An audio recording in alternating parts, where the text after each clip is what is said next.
بسم اللہ الرحمن الرحیم نحمدہ ونصلی علی رسول کریم اما بعد فاعوذ باللہ من الشیطان الرجیم بسم اللہ الرحمن الرحیم افرأیت الذی کفر بآیاتنا وقال لأوتین مالا ولا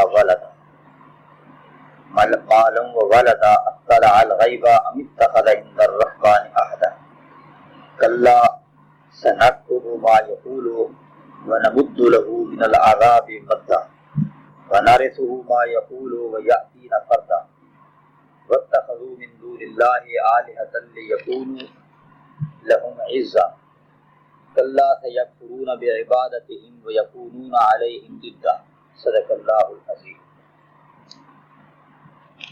محترم سامعین و حاضرین، آج آپ کے سامنے سورہ مریم کی آیت 76 تا 82 تلاوت کرنے کا شرف حاصل کیا ہے۔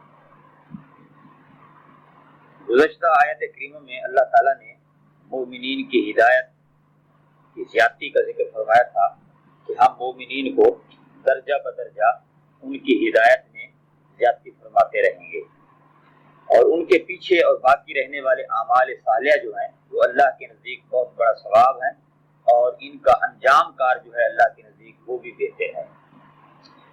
مومنین کی ہدایت اور ان کے انجام کار کی بہتری کا ذکر کرنے کے بعد اب یہاں پر پھر سے مشرکین کا ذکر کیا جا رہا ہے۔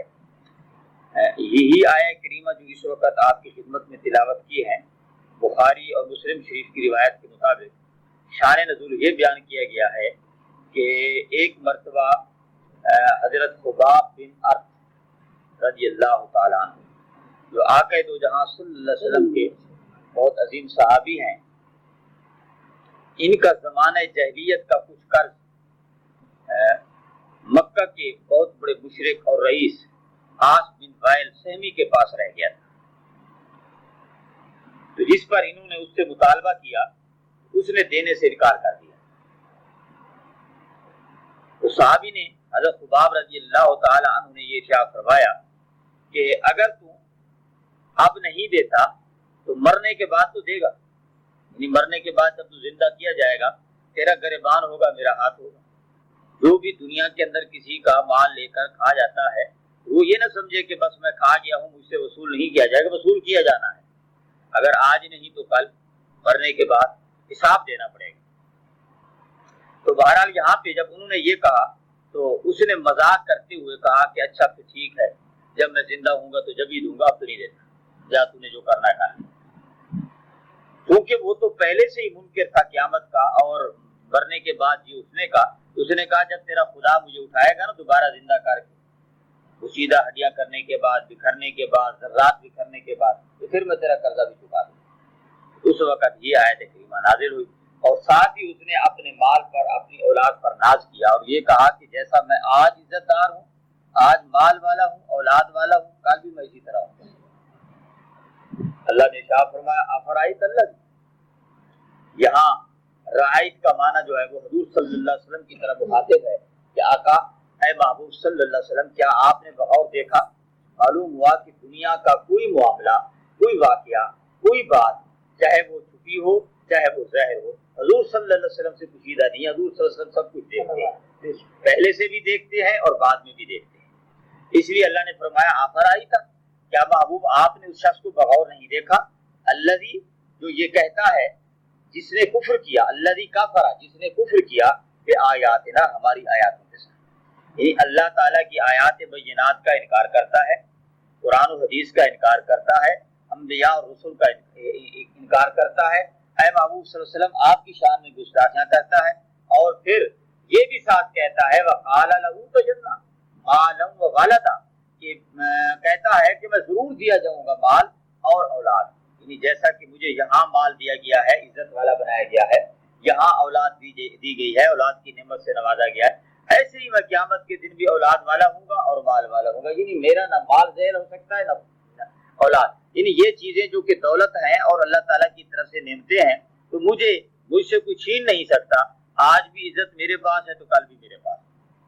اس نے یہ بڑا ماری تکبر کیا، غرور کیا صحابی رسول کے سامنے، تو اللہ تعالیٰ نے اس کا بیان کرتے شاہ فرمایا بابو آپ نے اسے نہیں دیکھا، آپ نے اسے نہیں دیکھا، کہ وہ ایسا کرتا ہے، یعنی اس کی کفار کی جو خواہشات ہیں اخروی لحاظ سے وہ سب کی سب بیکار ہیں، اس لیے کہ آخرت میں تو ان کے لیے سوائے عذاب کے کچھ نہیں ہے۔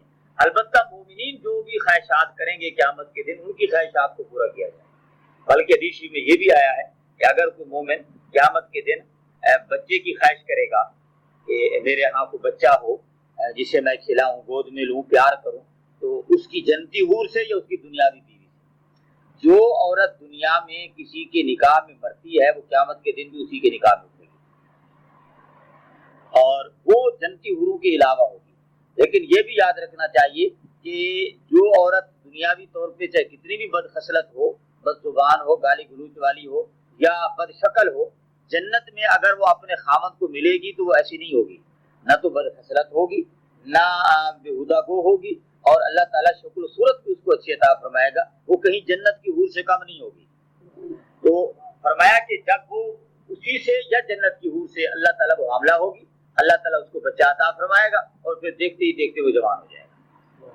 مومن کی تو ایسی خواہش جو ہے اس کی تکمیل ہوگی، لیکن کافر کی تو کوئی ایسی خواہش اس طرح کی جو ہوگی اس کو مکمل نہیں کیا جائے گا، اس لیے کہ عذاب سے جان چھوٹے گی تو وہ خوشی اور راحت کا ثواب پیدا ہوگا، وہ تو مسلسل ہی عذاب کے اندر گرفتار ہوگا۔ تو اللہ تعالیٰ آگے ارشاد فرمائے اطلع الغیب، کیا اس نے غیب کا علم پا لیا ہے؟ جو یہ کہتا ہے کہ جو آج میں عزت والا ہوں تو کل بھی عزت میری ہوگی، تو فرمایا کیا اس نے غیب کا علم پا لیا ہے؟ وہ جانتا ہے، اس نے دیکھ لیا ہے کہ قیامت میں جو عزت اس کو ملنے والی ہے اس نے اس کو دیکھ لیا ہے۔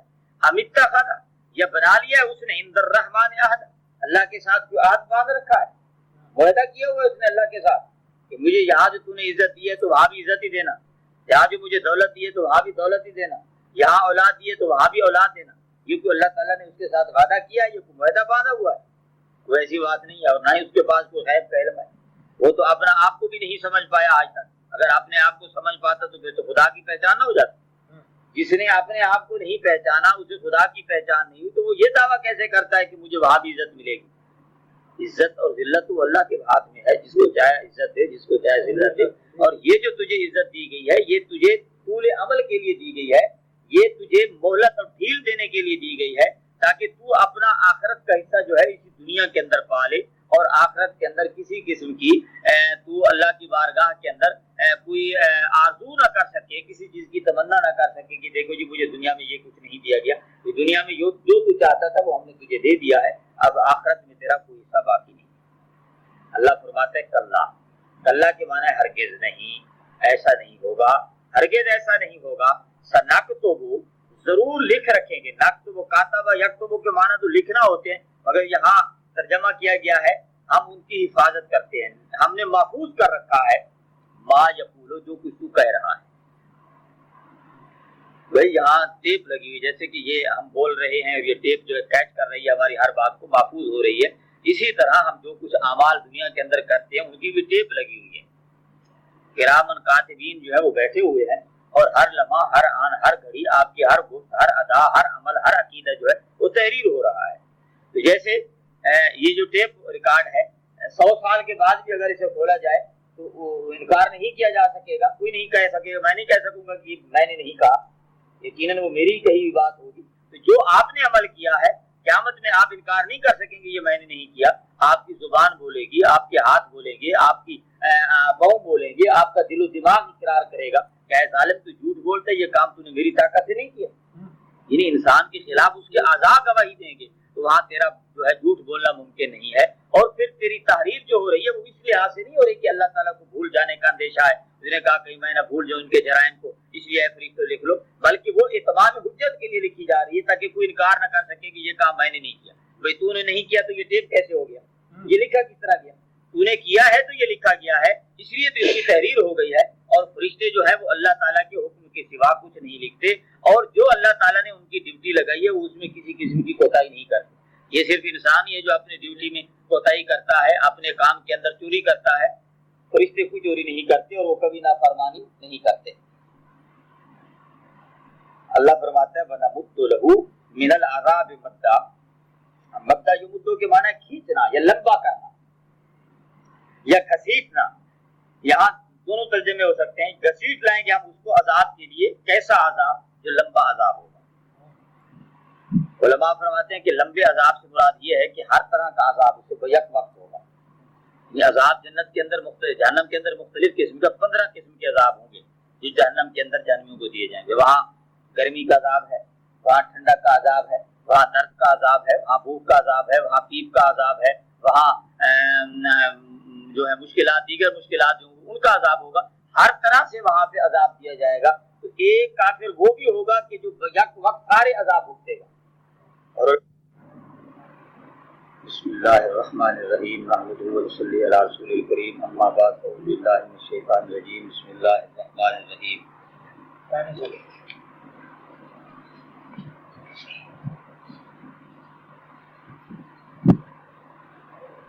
وقالوا اتخذ الرحمن ولدا لقد جئتم شيئا إدا تكاد السماوات يتفطرن منه وتنشق الأرض وتخر الجبال حتى أن دعوا للرحمن ولدا وما ينبغي للرحمن أن يتخذ ولدا إن كل من في السماوات والأرض إلا آتي الرحمن عبدا لقد أحصاهم وعدهم عدا صدق اللہ العظیم.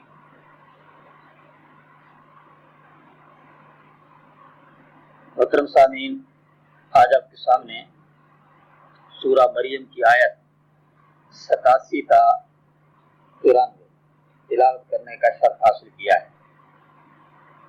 کمال طرز تکلم ہے جی. اس سورت کے اندر اللہ تعالیٰ نے فصاحت اور بلاغت کے دریا بہا دیے ہیں. اس طرح شعراء کوشش کرتے ہیں کہ ہمارے کلام کا جو آخری مصرع ہے اس کے اندر توازن اور حیت برقرار رہے. بالکل وہی انداز اللہ تعالیٰ نے اس صورت کے اندر اپنایا کہ تقریباً ہر جگہ پہ آخر میں الف لایا ہے. جیسا کہ آپ نے دیکھا جدہ، وفدہ، احدہ، ابدا، حدہ، ولدہ. بہت ہی خوبصورت انداز ہے. سورہ مبارکہ کے شروع میں آپ نے دیکھا تھا کہ یہ سورہ مریم جو ہے حضرت مریم رضی اللہ تعالی عنہ کی پاکی اور طہارت میں یہ نازل ہوئی. اور لوگوں نے چونکہ حضرت عیسیٰ علیہ السلام کے متعلق بعد میں بہت سے عقائد گھاڑ لیے اور آپ کی شان میں بہت سی گستاخیاں کی گئی. حضرت مریم کی شان کے اندر بہت گستاخیاں کی گئی. دنیا میں ہر گناہ ہی برا ہے، چاہے وہ کسی نوعیت کا ہو، لیکن ان تمام گناہوں کی جڑ اور بہت برا گناہ جو ہے وہ یہ ہے کہ اللہ کے لیے اولاد کا ثابت کرنا. حضرت عزیر علیہ السلام 100 سال مرنے کے بعد جب زندہ ہو کر قوم کے پاس ہے تو قوم نے کہا کہ یہ خدا کا بیٹا ہے. یہودیوں نے کہنا شروع کر دیا عزیر علیہ السلام کو. عیسائیوں نے حضرت عیسیٰ علیہ السلام کو بن باپ کے پیدا ہوتے دیکھا تو ان کو ابن اللہ کہنا شروع کر دیا. مشرکین مکہ جو تھے انہوں نے فرشتوں کو دیکھا کہ وہ مختلف انداز میں آتے جاتے ہیں اور کسی کو دکھائی نہیں دیتے. تو انہوں نے کہا کہ یہ پردہ نشین عورتیں ہیں، خدا کی بیٹیاں ہیں، اس لیے ہمیں دکھائی نہیں دیتی. انہوں نے فرشتوں کو خدا کی بیٹیاں بنا دیا. یہ اتنا بڑا جرم ہے، اتنی بڑی زیادتی ہے، اتنا بڑا یہ گناہ ہے کہ اس کی تلافی ناممکن ہے. باقی تو ہو سکتا ہے کیونکہ قرآن پاک میں واضح طور پر اعلان ہوا ہے کہ ان الشرک لظلم عظیم. شرک سے بڑھ کر کوئی ظلم نہیں، یہ بہت بڑا ظلم ہے. باقی جتنے بھی گناہ ہیں چاہے صغیرہ ہوں کبیرہ ہوں وہ قابل بخشش، قابل معافی ہیں کہ اللہ تعالیٰ چاہے تو ان میں سے کسی کو معاف فرما دے. لیکن یہ اتنا بڑا گناہ ہے کہ اس کی معافی ہے ہی نہیں. شروع میں اللہ تعالیٰ نے حضرت عیسیٰ علیہ السلام کی خود زبان سے یہ کہلوا دیا تھا کہ اے عیسیٰ تو خود ہی کہہ دے، کیونکہ یہ لوگ ہیں یہ بعد میں ابھی تو حضرت مریم کو الزام دے رہے ہیں کہ مریم تو نے کیا برائی کر ڈالی کہ بغیر خامد کے تو نے بچہ پیدا کر لیا اور بچہ لے کے آئی ہے، اور بعد میں اے عیسیٰ یہ تیری ذات پہ بھی حملے کریں گے. تو آج ہی فیصلہ کرتا جا اور کہے ان قوم کو کہ قال انی عبداللہ، لوگوں میں خدا کا بندہ. بندہ وہ ہوتا ہے، عبد وہ ہوتا ہے کہ جو خدا نہیں ہوتا. یعنی خدا اور بندے کے درمیان جو تعلق ہے وہ یہ ہے کہ بندہ اللہ تعالیٰ کی کسی ذات کے اندر، کسی صفت کے اندر شریک نہیں ہے. وہ اس کا عبد ہے، اور بندگی کے اندر عاجزی، انکساری، یہ چیز ہوتی ہے۔ سرکار دو عالم صلی اللہ علیہ وآلہ وسلم باوجود ہے کہ حضرت عیسیٰ تو پہلے یہ چوتھے آسمان پہ گئے ہیں نا، لوگوں نے ان کو ابن اللہ کہنا شروع کر دیا، اور ہمارے آقا دو جہاں صلی اللہ علیہ وسلم تو لامکان سے اوپر عرش سے پار گئے، یعنی اس جگہ گئے جہاں نہ کوئی مکان ہے، نہ زمان ہے، نہ زمین ہے، نہ کوئی جگہ ہے، نہ کوئی زیر ہے، نہ زبر ہے، وہاں تو ہو کا عالم ہے جس مقام پہ اللہ نے اپنے محبوب سے ملاقات فرمائی۔ لیکن وہاں جب اللہ نے پوچھا کہ محبوب، جب کوئی محب محبوب سے ملنے جاتا ہے، دوست دوست سے ملنے جاتا ہے، تو دوست کے لیے کوئی نہ کوئی تحفہ لاتا ہے، تو آپ جب میرے پاس آئے تو کیا تحفہ لائے؟ تو سرکار نے جو اللہ کی بارگاہ میں تحفہ پیش کیا، عرض کیا اے اللہ میں تیری بارگاہ میں وہ لایا ہوں جو تیرے پاس نہیں ہے۔ ایک آدمی بادشاہ سے ملنے کے لیے گیا تو وہ گھڑا پانی کا سر پہ اٹھا کے لے گیا۔ اب یہ تو نہیں ہو سکتا کہ بادشاہ کے پاس پانی کی کمی تھی، جیسا کہ ہمارے یہاں بادشاہ، ہمیں تو یہاں کا وہ گندا پانی پینے کے لیے بھی میسر نہیں آتا۔ اور اس دن میں پڑھ رہا تھا کہ یہ مہوا ایک علاقہ ہے دمان کی طرف، وہاں 10 روپے کا گھڑا اور 40 روپے کا ڈرم بک رہا ہے پانی کا۔ تو بادشاہوں کے پاس تو پانی بھی باہر کے ملک آتا ہے پیک ہو کے، وہ اس کو استعمال کرتے ہیں۔